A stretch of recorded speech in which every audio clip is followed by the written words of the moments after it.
반갑습니다. 메리 크리스마스입니다. 지금 오늘이 성탄 주일이죠. 어제 성탄일이고, 그리고 24일 날 예전 같으면은 굉장히 성대하게 이렇게 크리스마스 시즌을 보내고 온 나라가 또 온 세상이 이렇게 떠들썩하게 지내는 이런 때인데,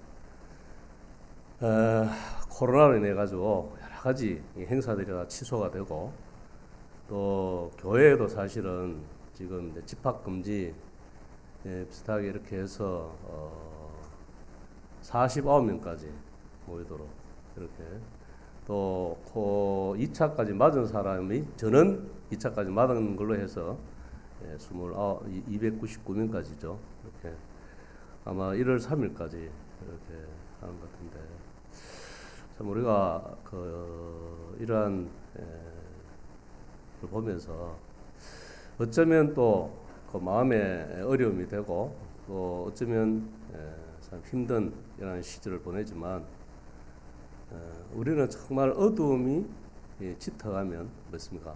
새벽이 빨리 오잖아요. 그래서 점점 더 주님이 가까이 오시다. 우리의 소망은 주님밖에 없습니다. 사실은 세상이 어두워 가든 고난이 있든 어떤 일이 있다 하더라도 우리의 오직 소망은 주님이라는 사실입니다. 그래서 오늘은 사실은 24일 날 우리 성도의 밤을 하려고 했는데, 여러 가지 어떤 것으로 인해 가지고 그걸 못하고, 1부에 잠시 제가 말씀을 드리고 2부 우리 청년들이 준비한 찬양이나 것을 한 20분에서 30분 정도 한대. 그래서 잠깐 우리가 또 뭐 축제는 아니지만 어쨌든 좀 찬양을 들으시고 기쁜 마음으로, 또 아마 밑에 우리 그 교회에서 준비한 선물이 아마 준비되었습니다. 그래서 아마 나중에 광고를 할 건데, 어쨌든 선물도 하나 받으시고, 그래서 오늘은 정말 기쁜 마음으로 하루를 보냈으면 좋겠습니다. 매주 우리는 사실은 이 성탄 예배를 드린 거예요. 우리가 1년에 한 번씩 드리는 것이 아니라, 우리는 날마다 예배를 드릴 때 뭡니까? 날마다 주님의 오심을 기뻐하고 찬양하며 예배를 드리잖아요. 그래서 우리는 1년에 한 번 이 크리스마스를 지내는 게 아닙니다. 우리가 성찬 예식을 드릴 때마다 주님의 오심에 대해서, 그리고 주님이 우리와 함께 하심에 대해서, 그리고 주님이 부활하심에 대해서, 그리고 또 주님이 다시 오심에 대해서 우리가 늘 묵상하면서 우리 예배 시간에 주님을 기억하고 예배를 드립니다. 그래서 우리는 매주 성탄을 하는 것 같은 겁니다. 그래서 정말 이 성탄의 참된 의미가 무엇인가, 이런 것을 오늘 좀 살펴보고 짧게 말씀하고 마치도록 하겠습니다. 우리 성경 마태복음 1장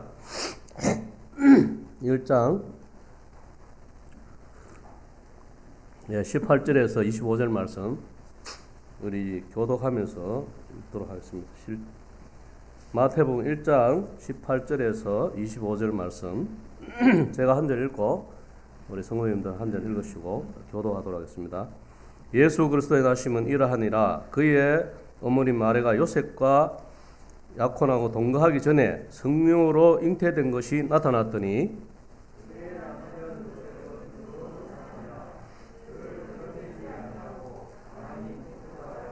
이를 생각할 때에 주의 사자가 현몽하여 이르되, 다윗의 자손 요셉아, 내 아내 마리아 데려오기를 무서워하지 말라. 그에게 잉태된 자는 성령으로 된 것이라.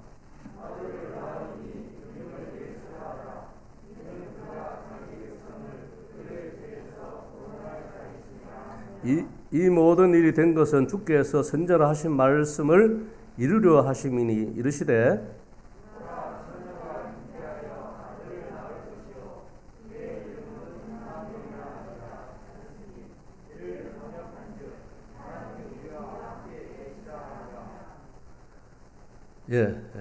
여기까지만 듣습니다. 그래서 보면 24절 보면 요셉이 잠자 깨어나 주의 사자의 분부대로 행하여 그의 아내를 데려왔으나 아들을 낳기가 종심치 아니하더니 나음의 이름을 예수라 하니라. 여기까지 우리가 이 참 이 말씀을 우리가 그냥 스쳐서 지나가서 우리가 사실은 어릴 때에 우리는 이렇게 저는 교파에 다니면서 암송도 하고 그러한 어떤 구절인데 참 이런 것을 그냥 읽어가는 그리고 정말 참된 성탄의 의미가 무엇인지를 잘 깊이 생각하지 않고 지나갈 때 참 많았어요. 그런데 우리 성도들이 이 성탄의 참 의미가 무엇인지 이것을 잘 좀 살펴보고 그리고 오늘 이 말씀을 쭉 이렇게 살펴보면서 정말 주님의 오심에 대한 우리의 마음의 자세를 다시 한번 새롭게 했으면 좋겠습니다.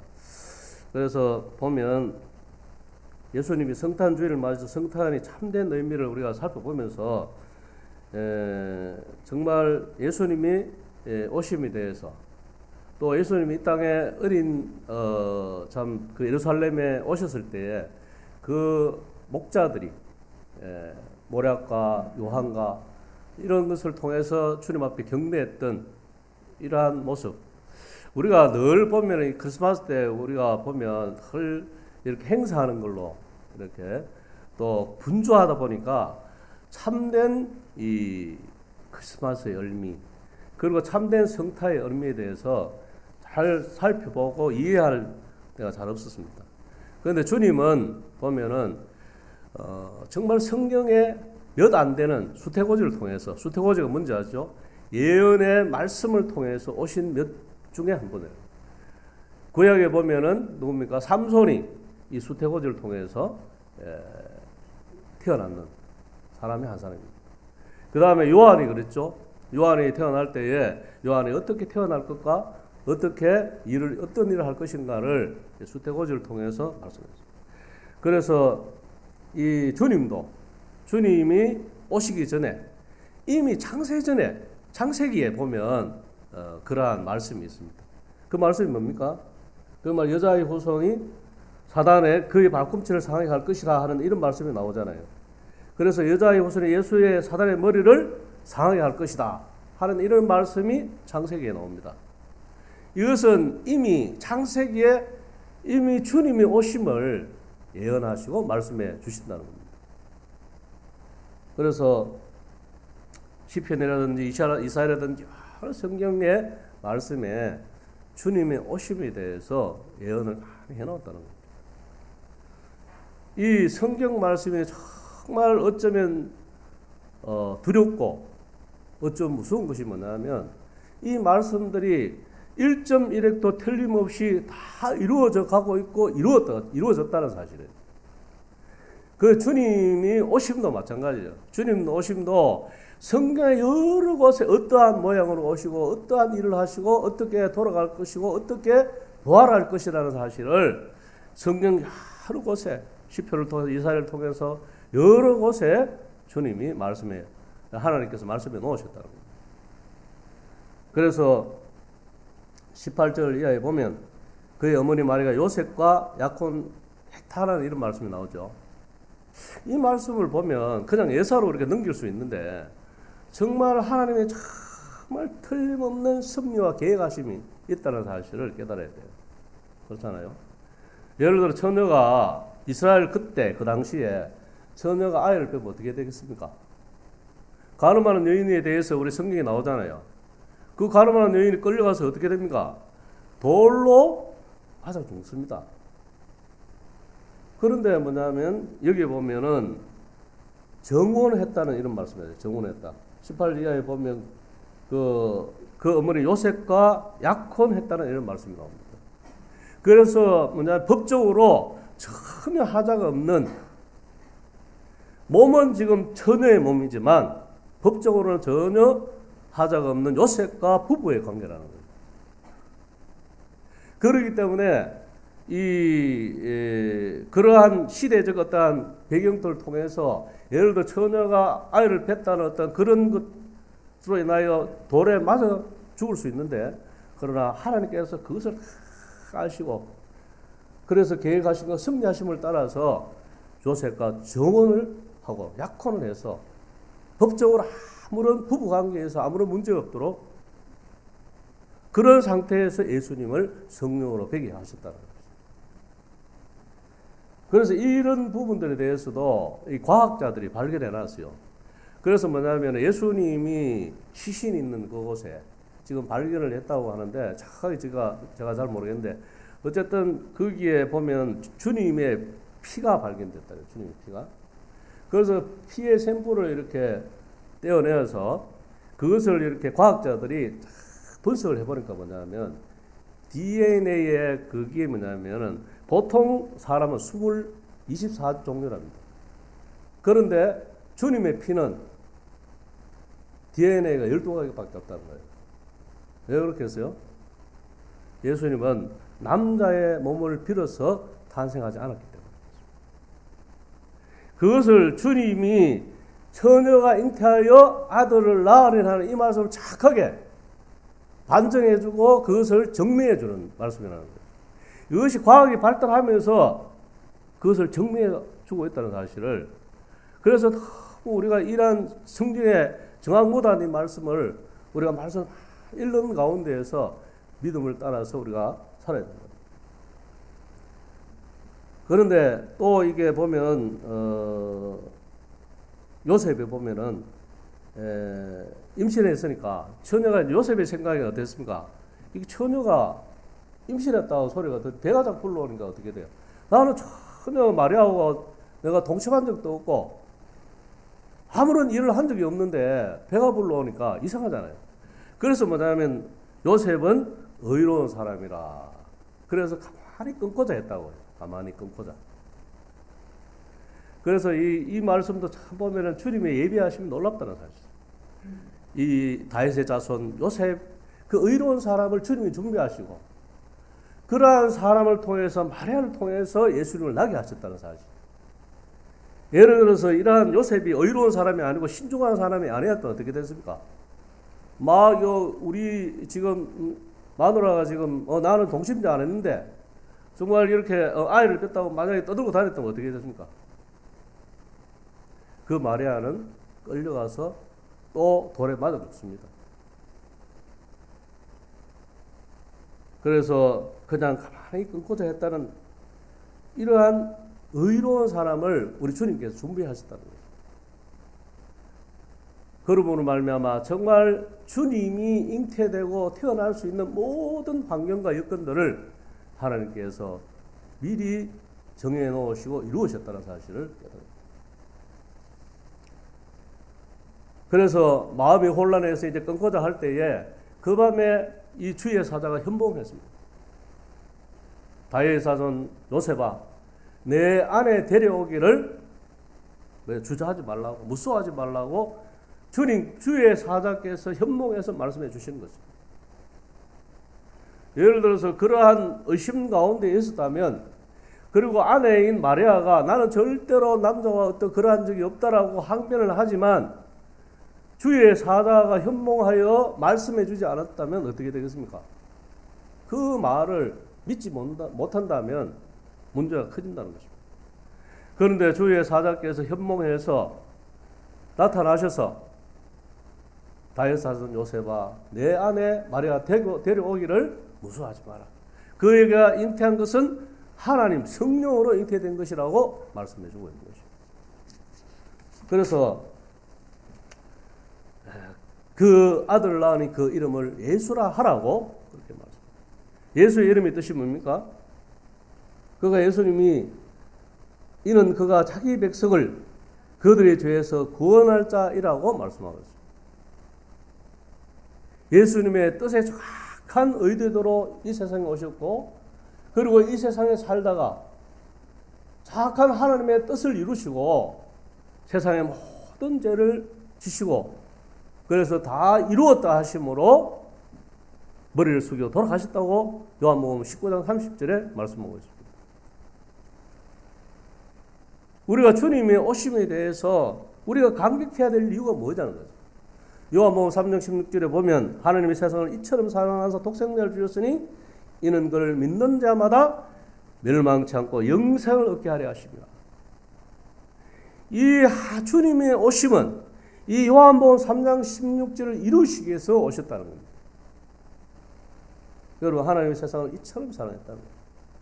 하나님이 미치도록 세상 사람들을 사랑하셔서 독생하신 예수 그리스도를 오늘 지금 이 땅에 보내셨더라. 예수님이 오시지 않았다면 어떻게 되었겠습니까? 예수님이 오시지 않으면 우리는 구원을 받을 어떤 길이 없다는 거죠. 나는 길이요 진리요 생명이라고 주님 말씀하시므로 주님이 참된 길이라는 사실을, 그래서 그를 믿는 자마다 멸망치 않고 영생을 얻게 하려 하시는 하나님의 놀라우신 그 사랑이 이 성탄의 가장 핵심적인 말씀이라는 사실을 우리가 깨달을 수 있는 것입니다. 그래서 요즘에 이래 보면 이 성탄절이 주인공이 없어. 주인공. 오늘 우리 임갑정님도 그런 예배를 드린 말씀인데, 이 성탄절에 보면은 산타가 주인공이에요. 산타가 맞죠? 예, 산타크로스가 주인공이고, 그리고 뭐 루돌프 사슴코가 주인공이고, 예? 세상에 많은 어떤 거 보면은 세상에 있는 것들이 지금 주인공이 되었습니다. 정작 축 성탄, 메리 크리스마스, 예수님의 생신, 예? 탄신일인데, 아니 예수님은 간 곳이 없어요. 세상에 온통 그냥 세상의 어떠한, 예? 자기들의 즐거움과 자기들의 만족을 위해서 이 성탄이 이루어지는 거죠. 그래서 이 사단이 은근슬쩍 어떻게 놓았습니까? 예수님을 살 빼버리고, 예? 산타크로스를 싹 집어넣은 거예요. 맞죠? 그렇게 해서 참된 성탄의 의미를 희석시키는 거죠. 이 사단은 아주 교묘합니다, 여러분. 제가 오늘 사실은 이 말씀을 하려고 했는 게 아니고, 이 기도에 대해서 제가 준비를 했는데, 기도에 대해서 준비를 하다 보니까 너무 이게 양이 많더라고. 그리고 또 오늘하고 맞지가 않는 것 같아요. 그래서, 근데 여러분, 정말 기도하십시오. 2021년도를 이제 기도로 마무리하시고, 또 2022년도는 어떠한 일이 벌어질지 모릅니다. 그러나 우리 기도하는 사람은 주께서 지키십니다. 주께서 함께 하십니다. 그래서 생명을 걸고 기도하셔야 돼요. 제가 정말 이 기도에 대해서 한 번 더 여러분들에게 말씀을 전하고 준비를 했는데, 오늘은 간단하게 이렇게 해야 되기 때문에 요 성탄의 참된 의미에 대해서 잠깐 살펴보고 마치는 겁니다. 그래서 이 세상에 참으로 이러한 육신적인 즐거움, 자기의 만족을 위해서 이 성탄이 지금 이루어지는 이런 것들을 보면서 정말 주인공이 빠진 그러한 지금 생일 잔치를 하고 있는 거예요. 여러분들 생일에 있는데, 여러분들 없는데 그냥 가족들이만 와가지고 생일 잔치하면 기분이 어떻겠습니까? 예? 성탄절이라고 하는데 제가 볼 때는 주님이 굉장히 기분이 안 좋을 것 같아. 주님이 그저 빠지고 다른 객들만 와가 또 다른 주인공이, 예? 산타크로스가, 로돌프가 뭐 다른 어떠한 것들이 와서 지금 주인공 노릇을 하고 있는 것입니다. 그것이 사단이 우리들에게 정말 정작 이 성탄의 의미를 희석시킵니다. 그리고 여러분들 잘 알지만 12월 25일이 주님 오신 날이 아니라는 걸 전 너무 잘 아시죠? 그래서 어느 이 천문학자가 이게 정확하게 밝혀냈는데, 그 시점이 뭐냐면 3월 아니면 4월입니다. 이것도 어쩌면 뭐냐면 12월 25일 태양, 무슨 생일이라는 이야기 있죠? 태양신의 생일이라는 거예요, 태양신. 그래서 로마 시대에 책정된 12월 25일이 이 태양신의 그 생일하고 예수님의 생일을 짬뽕시킨 거예요. 그래서 우리가 정말 이 성탄의 참된 의미가 뭐냐면, 여기 나오죠. 보면은, 찾아봅시다. 보면은, 보라, 처녀가 잉태하여 아들을 낳을 것이요, 그 이름을 임마누엘이라 하리라 하시다. 임마누엘 되신 하나님. 주님이 세상에 오신 이유, 그것은 뭡니까? 우리가 정말 거지와 같고 정말 죄로 말미암아 누더기 같은 그 인생, 도저히 하나님과 가차이 할 수 없는 이러한 죄인인 우리들을 위하여 십자가로 말미암아 중보자로 오셔가지고 하나님이 우리와 함께 계신다는 거죠. 그죠? 임마누엘 하나님. 응? 우리와 같은 죄인들과 하나님 우리와 함께 계신다는 사실이에요. 우리의 생각이 얼마나 더럽습니까? 우리의 삶이 얼마나 주님 앞에 죄악된 삶을 삽니까? 그럼에도 불구하고 하나님이 성령께서 우리와 함께 계신다는 사실입니다. 임마누엘 되신 하나님, 이러한 더럽고 추악한 죄인된 우리와 함께 하시는 그 하나님을 기뻐하고 찬양하며 감사하는 그러한 성탄절이 되어야 됩니다. 주님의 오심이 그러한 참된 의미가 있다는 사실이에요. 예수님의 오심이 이러한 죄인된 우리들의 하나님이 우리와 함께 하시는 임마누엘 되신 하나님, 그 하나님을 우리가 찬양하고 즐거워하고 기뻐해야 된다는 것입니다. 그래서 이것이 바로 기적입니다. 그죠? 이것이 바로 하나님의 선물이죠. 그리고 여러분, 이 성경이 얼마나 정확한지 몰라요. 나는 성경을 볼 때마다 두려워. 너무너무 우리가 상상할 수 없을 만큼 정확한 예언의 말씀을 성취해가면서 이루어가는, 그러기 때문에 하나님의 말씀인 거예요. 세상에 수많은 머리가 좋은 사람들이 이 성경을 반박하려고 그렇게 연구를 했는데, 연구를 하는 사람마다 예수를 믿는다는 거죠. 네? 우리가 베너 잘 알죠? 베너 영화를 만든 사람이 뭡니까? 그 감독이 뭐냐면 이 성경을 반박하려고, 그리고 예수가 없다고 증명하기 위해서 성경을 읽다가 성경에 매료되고 성경에 빠지고 성경을 믿음으로 베너를 만들어냈다는 거죠. 주님의 오심이 정확합니다. 여러분들 죄인된 우리들의 임마누엘 되시기 위해서 오셨습니다. 그러한 주님을 기뻐하고 찬양하며 주님께 영광을 돌리는 그러한 즐거운 하루가 되시기 바랍니다. 기도하고 같이. 아버지 하나님, 참으로 감사를 드립니다. 오늘 세상에 많은 사람들이 주인공에 빠진 자기들의 아버지 잔치를 벌이고 있는 이러한 때에 참으로 사랑하는 성도들이 참된 성탄의 의미를 깨닫게 하시고 임마누엘 되시는 하나님을 찬양하며 주님께 영광을 돌리며 기뻐하며 감사하며 살아가는 저희들 될 수 있도록 은혜를 베풀어 주시기를 간절히 원하올 때에 존귀하신 예수님 이름으로 감사하며 기도를 드립니다. 네.